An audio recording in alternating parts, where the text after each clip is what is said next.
Assalamualaikum warahmatullahi wabarakatuh. Perkenalkan, saya Salva Nasifa, NPM 24230339. Di sini saya akan mempresentasikan tentang hasil laporan akhir tugas sosiologi olahraga. Laporan akhir tugas yang berjudul pengaruh permainan tradisional dalam pendidikan jasmani. Latar belakang, pendidikan jasmani, olahraga, dan kesehatan memiliki peran penting dalam membantu pertumbuhan dan perkembangan pembelajaran di tingkat sekolah dasar. Melalui pembelajaran PJOK, siswa mendapatkan keterampilan gerak dan kebugaran jasmani serta mengembangkan keterampilan sosial, emosional, disiplin, tanggung jawab, serta sportif. Rumusan masalah yang saya ambil yaitu: 1.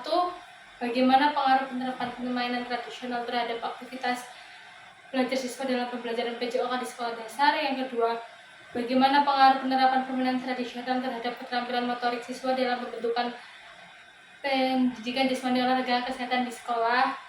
Dan yang ketiga, bagaimana pengaruh penerapan permainan tradisional terhadap motivasi belajar siswa dalam pembelajaran PJOK di sekolah dasar. Yang keempat, bagaimana pengaruh penerapan permainan tradisional terhadap hasil belajar siswa dalam pelajaran pendidikan jasmani, olahraga, kesehatan di sekolah dasar. Tujuan penelitian yaitu untuk mengetahui pengaruh penerapan permainan tradisional terhadap aktivitas belajar siswa, terhadap aktivitas pembelajaran PJOK di sekolah dasar. Yang kedua, mengetahui pengaruh penerapan permainan tradisional terhadap keterampilan motorik siswa dalam pembelajaran PJOK di sekolah dasar. Yang ketiga, untuk mengetahui pengaruh penerapan permainan tradisional terhadap motivasi belajar siswa dalam pembelajaran PJOK di sekolah dasar. Dan yang terakhir, untuk mengetahui pengaruh penerapan permainan tradisional terhadap pembelajaran siswa dalam PJOK di sekolah dasar. Manfaat penelitian diharapkan dapat menambah pengetahuan dan wawasan mengenai pengaruh permainan tradisional terhadap pendidikan jasmani serta dapat dijadikan referensi bagi penelitian selanjutnya. Bagi siswa dapat meningkatkan kebugaran jasmani, keterampilan motorik, serta kemampuan bekerjasama melalui permainan tradisional. Yang bagi guru dapat menjadi alternatif metode pembelajaran pendidikan jasmani yang lebih menarik dan menyenangkan. Yang ketiga, bagi sekolah dapat membantu melestarikan permainan tradisional sebagai bagian dari budaya bangsa dalam lingkup pendidikan. Yang bagi penelitian dapat menambah pengalaman dan pengetahuan mengenai pengaruh permainan tradisional terhadap perkembangan jasmani siswa. Bab kedua yaitu tinjauan teori. Kajian teori yang pertama yaitu teori perkembangan kognitif Janet, yang kedua teori konstruktivisme, yang ketiga teori belajar sosial, yang keempat teori bermain, yang kelima keterkaitan teori dengan pendidikan. Pembahasan deskripsi fenomena.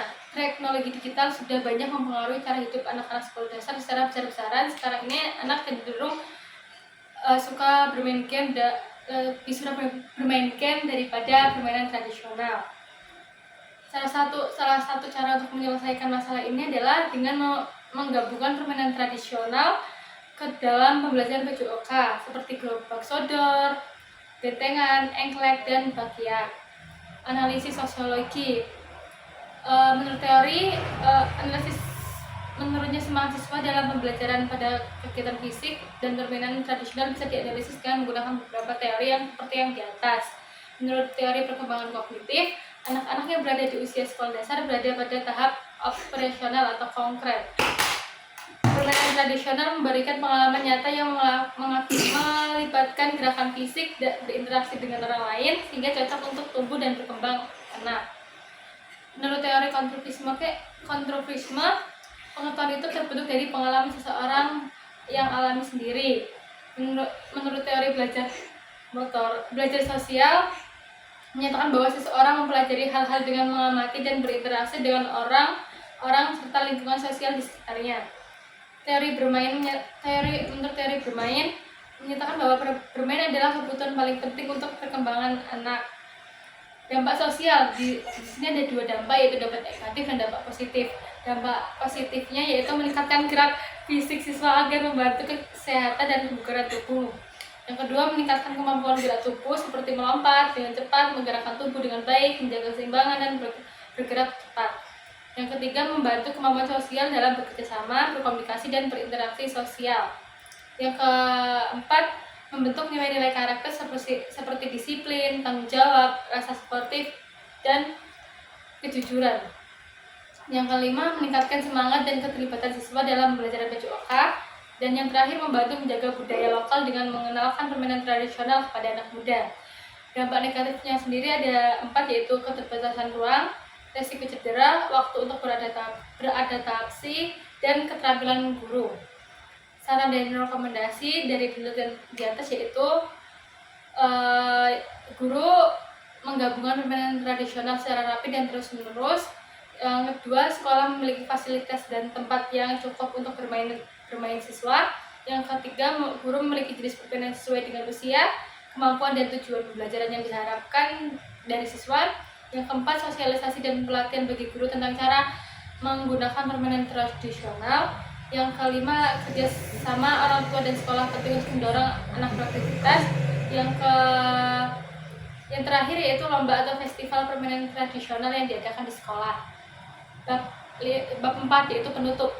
Kesimpulan, berdasarkan dari yang di atas, masalah utama dalam pembelajaran PJOK di sekolah dasar adalah partisipasi dan motivasi siswa yang rendah karena metode pembelajaran yang kurang bervariasi serta adanya keterbatasan dalam sarana dan prasarana olahraga.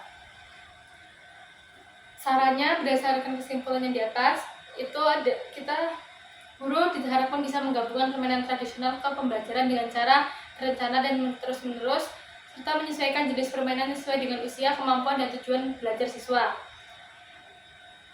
Sekian presentasi dari tugas akhir saya. Wassalamualaikum warahmatullahi wabarakatuh.